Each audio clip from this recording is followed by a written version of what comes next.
구독, 좋아요, 알림 설정 부탁드립니다.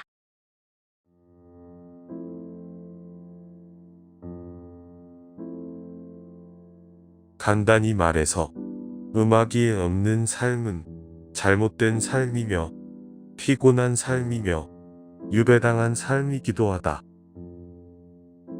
강한 신앙을 동경하는 것은 강한 신앙의 증거가 아니라 그 반대이다. 사람이 강한 신앙을 지닌다면 그 사람은 회의론의 사치에 빠질 수 있다. 개성을 가진 인간은 언제나 되풀이되는 전형적인 체험을 갖는다. 겉모습이란 진실인 척하는 것이다. 결혼, 그것은 하나를 만들려고 하는 두 사람의 의지다. 단지 그 하나를 이루려는 것은 두 개 이상의 것이다. 이와 같은 의지를 의지하는 자로서 서로의 곤경을 같이 치러주는 것을 나는 결혼이라 부른다. 결혼 생활은 긴 대화이다. 결혼하기 전 당신 자신에게 다음과 같은 질문을 해보라.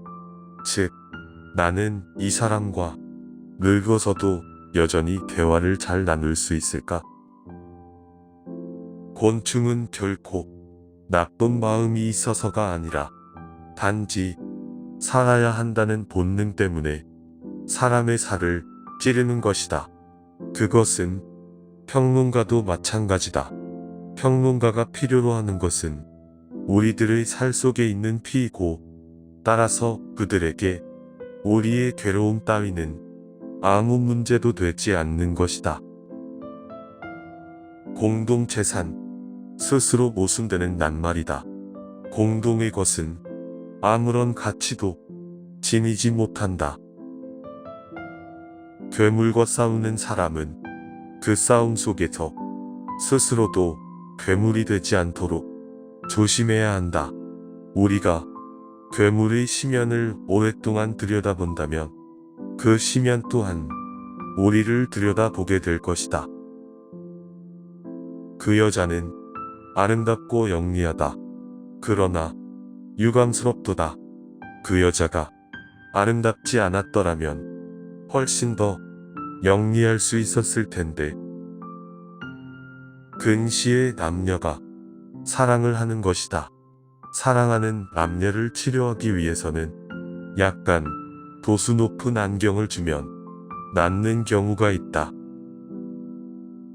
창조는 괴로움의 구원인 동시에 삶의 위로인 것이다. 그러나 창조하기 위해서는 그 자신의 괴로움이 따르면서 많은 변화가 요구되는 것이다. 철학은 대중들에게 종교를 대신하도록 함으로써 높게 평가된다. 초인이란 필요한 일을 견디어 나아갈 뿐 아니라 그 고난을 사랑하는 사람이다. 진보의 크기는 그것이 요구하는 희생의 크기에 의하여 평가되는 것이다.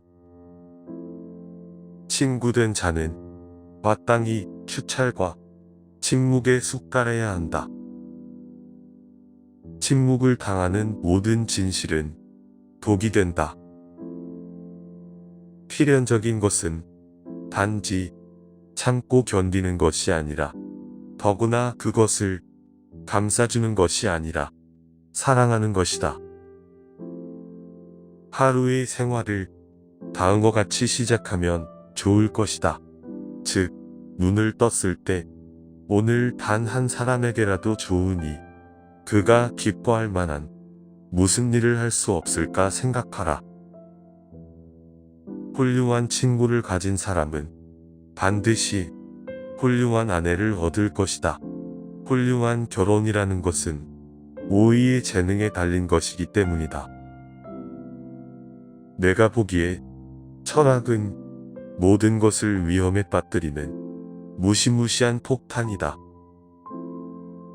내가 항상 그렇게 들어왔고 지금까지 그렇게 행해왔듯이 철학을 한다는 것은 얼음 덮인 산 꼭대기 위에서 기꺼이 살아가는 것이다.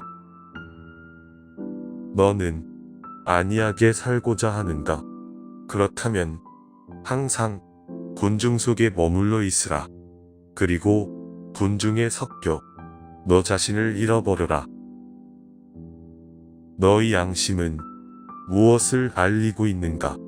본래의 너 자신이 되라. 더 이상 자신 있게 사는 것이 불가능하다면 차라리 당당하게 죽음을 택하라. 도덕에 대한 복종은 노예적이며 허영이며 이기적이며 체념이며 음울한 광기이며 사상을 버리는 것이며 절망적인 행위이다. 도덕적인 경멸이야말로 인간의 품성을 손상시키는 그 어떤 종류의 범죄보다도 훨씬 더 혹독한 모욕이다. 동정은 최고의 모욕이다. 등산의 기쁨은 정상에 올랐을 때 가장 크다. 그러나 나의 최상의 기쁨은 험악한 산을 기어 올라가는 순간에 있다. 길이 험하면 험할수록 가슴이 뛴다. 인생에 있어서 모든 고난이 자취를 감췄을 때를 생각해 보라. 그 이상 삭막한 것이 없으리라. 만일 음악이라는 여신이 소리 대신 말로 하였다면 사람들은 귀를 막았을 것이다. 모든 신념은 거짓말보다 더 큰 진리의 위험한 적이다. 모든 신은 죽었다. 이제 우리는 초인이 살게 되길 바란다. 문화국가라는 것은 근대적 관념에 불과하다. 이 편은 저 편을 먹고 살며 저 편은 이 편을 희생시켜 번영한다. 문화상의 모든 위대한 시대는 정치적으로는 몰락의 시기이다. 물론 여자는 남자의 친구가 될 수 있다. 그러나 친구 관계를 튼튼하게 지켜가기 위해서는 약간의 생리적 반감이 이를 돕지 않으면 안 된다. 복수와 사랑에서 여자는 보다 야만적이다. 부부 생활은 길고 긴 대화 같은 것이다. 결혼 생활에서는 다른 모든 것은 변화에 가지만 함께 있는 시간의 대부분은 대화에 속하는 것이다. 분개한 사람만큼 거짓말을 잘하는 사람은 없다. 분노라고 하는 격정만큼 남성을 빨리 소모시키는 것도 없다. 사람은 자기가 한 약속을 지킬 만한 좋은 기억력을 가져야 한다. 사람은 잠자코 있어서는 안 될 경우에만 말해야 한다. 그리고 자기가 극복해온 일들만을 말해야 한다. 다른 것은 모두 쓸데없는 것에 지나지 않는다. 사람은 쾌락이라 하면 정욕을 생각한다. 감각이라 하면서 육감성을 생각한다. 육체라고 하면서 아랫배를 생각한다. 그래서 이 세 가지 좋은 것 때문에 명예를 빼앗기고 만다. 사람의 가치는 타인과의 관계로서만 측정될 수 있다. 사람의 마음에 사랑이 흐를 때 나쁜 일을 하지 않으며 복종이나 덕이 따를 수 없는 그 이상의 것을 해낸다. 사랑에는 항상 약간의 광기가 섞여 있다. 그러나 또한 그 속에서도 항상 약간의 제정신도 있는 것이다. 인간은 수목과도 같다. 나무는 높게 밝은 곳으로 올라가면 올라갈수록 그 뿌리는 점점 강하게 땅속 아래로 어두운 쪽으로 나쁜 쪽으로 향한다.